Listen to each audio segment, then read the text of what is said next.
Steelcase Leap versus Steelcase Amia. Straight up, one of these is built to move with your spine all day, the other holds you in a firmer, more fixed posture. That's the real split, and it changes who should buy what. Both are serious chairs, but they solve back pain in completely different ways. If you shift positions constantly and want the chair to follow you, one fits. If you want firm, structured support that locks you into good posture, the other wins. Both linked below with the current price. Start with the spine, because that's the whole reason you're choosing between these two. The Leap has what Steelcase calls live back, and it's not marketing fluff. The backrest actually flexes and changes shape as you move, tracking your spine through small posture shifts you don't even notice you're making. Lumbar firmness is on a dial, so you crank it up if you want pressure, or back it off if you don't. The Amia takes a different route.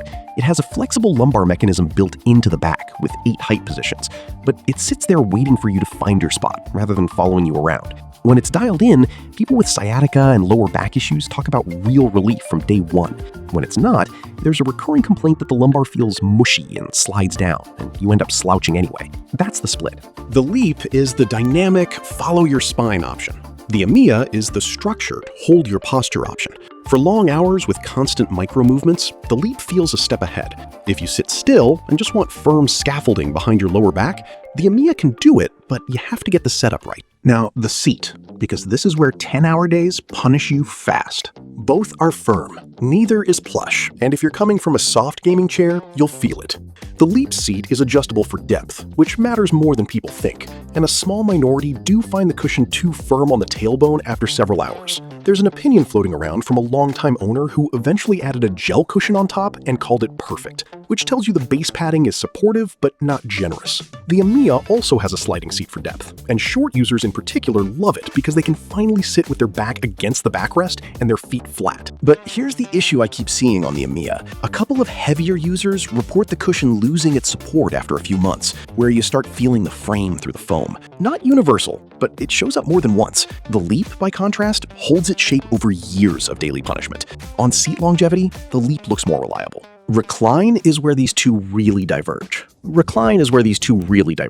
The Leap uses what's called a natural glide system. As you lean back, the seat actually glides forward to keep you close to your desk and keep your eyes on the screen. It's a bigger range, smoother through the motion, and built for people who recline often during the day. The catch? It's a hip thrust feel, not a rocking chair feel, and if you love to rock, you'll find it odd. The Amia Recline is shorter, more upright, with tension you can set, and an upright lock if you want zero movement. Independent measurements put the max recline angle around 126 degrees, which is below the 135 most ergonomists consider neutral. Translation, the Amia keeps you working, the Leap lets you actually decompress between tasks. If you change posture constantly through the day, the Leap wins this one clearly. On body fit, both adjust well for average builds, but the Leap has the wider seat height range and tends to handle taller and heavier users better, while the Amia is genuinely loved by shorter users because of how the seat depth works for shorter thighs. Heavier users above roughly 200 pounds report the Amia's backrest resistance running out. The Leap holds up better there.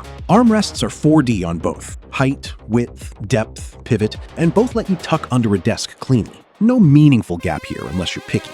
Build quality is where Steelcase earns the price on either chair. Both carry a 12-year warranty on major components, both are rated for 24/7 use, and long-term owners, 3 and 4 years in, are still using them daily without major issues. The real ownership risk is buying through a sketchy third-party seller, so stick with the authorized listing. Price.